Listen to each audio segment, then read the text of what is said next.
Jason Baumann drops by to talk about one of the real milestone moments in the history of gay rights in the United States, the Stonewall Uprising. Check it out, ding the bell, leave your comments, and subscribe to our channel. Lynn was a gay bar and an illegal club in New York City in the Greenwich Village in the 1960s, and in June of 1969 it's raided by the police, and the patrons in the bar and also people on the streets in that moment resist arrest and leads to a conflict with the police that lasts almost a week.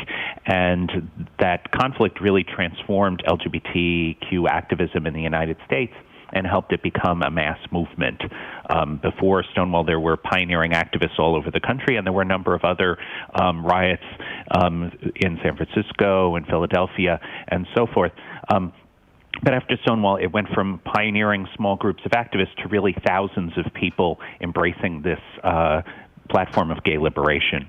Yeah, but prior to Stonewall, you had like the Compton cafeteria riots in L.A. and Marsha P. Johnson, all that kind of work? Yeah, so Black Cat and many other in Philadelphia. There was the Black Cat riots in Los Angeles, Compton's cafeteria riots.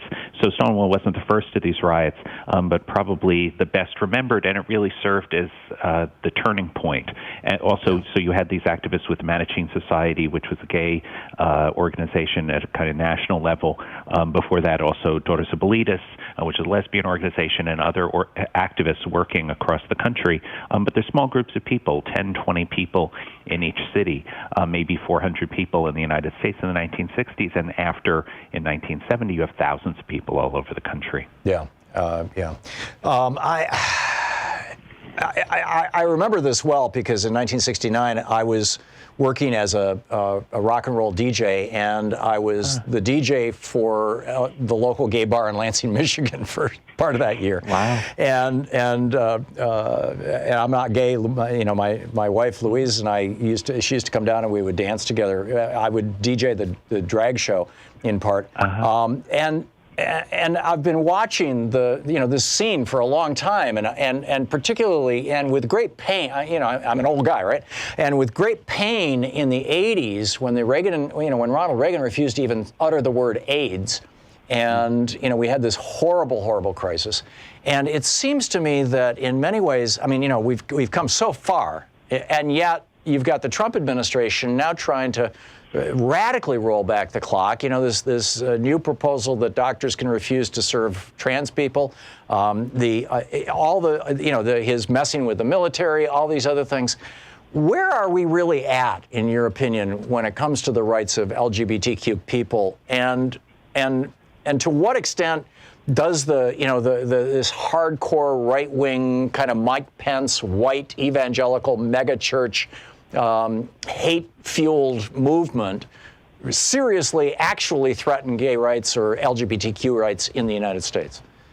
You're right, it's a very, very strange moment. And in the book, that issue of military service for activists from the 1960s, it was a really central issue, and it was particularly this activist Frank Kameny, who had been an astrophysicist who lost his position when it was found out he was gay, and really devoted the rest of his life to this issue of gay rights, but also military service in particular.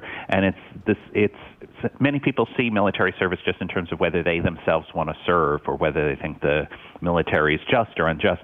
But really, the government's probably the biggest employer of people in the United States, and so their actions then set the tone for all other employers in the United States. So it took decades to get that goal of gays and lesbians and transgender people being able to serve openly in the U.S. military, and for it to be now transgender people barred. It's a serious step back, and it's also very alarming because of the decades that it took to win those rights.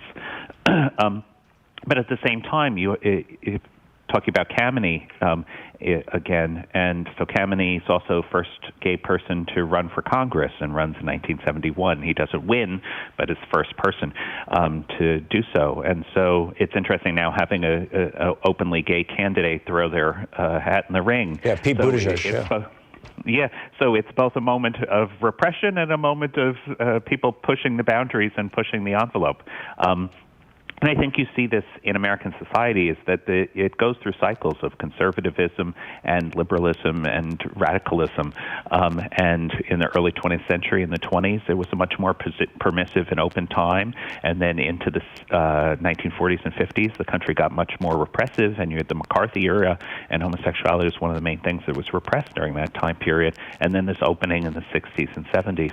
So it seems like we may be entering into, again, a more repressive and conservative cycle. And I think that's why it's important to read and remember stories like this from that era of the 1960s, which was so radical and which made possible so many of the freedoms that we enjoy today. It seems to me that the other thing that has happened, in particular over the last couple of decades, is that because of these protections that are coming forward, and because of societal changes, and because of, frankly, cultural changes, we're seeing over the last decade and a half or 2 decades, we're seeing gay people or LGBTQ people being portrayed in a positive light in media, for example, and particularly on television, that people have been coming out. And I mean, in my own immediate family, we have a trans person and a gay person. It's just, so I think that's true of pretty much every family in America, that they have at least somebody that they personally know. And that would argue, and that's actually among white people in the United States. That's not even true about race. I mean, there's large chunks of the United States where there's white people who've never had any kind of meaningful interaction with somebody who's black, but they have, in all probability, with somebody who's gay. And it seems to me that because so many people have come out, and so many people have gotten kind of real about all this, that it's going to be really difficult to go backwards. Or am I just being hopelessly optimistic? Joe, I hope you are right. That it'll be much harder to go backwards. And I wonder if that's part of the reason for transgender people being in some way singled out, if it's a matter of trying to split this movement. Right, that's the minority within the minority. Of trying to scapegoat a certain group of people. And I think that's what's also so worrisome about it. Yeah. It's remarkable stuff. Just a last question here, Jay. What is the, in your opinion, what's the story from the Stonewall Reader that really got you, that you really think is important? Amazing story. So it's these personal narratives from these activists all over the country. Amazing piece that's in there. It's by this guy, Joel Hall, who was in Third World Gay Revolution, and who talks about he was incarcerated actually for being gay in his teens, and so spends much of his teen years in prison and even in solitary confinement, and then grows up to be this activist and actually an artist.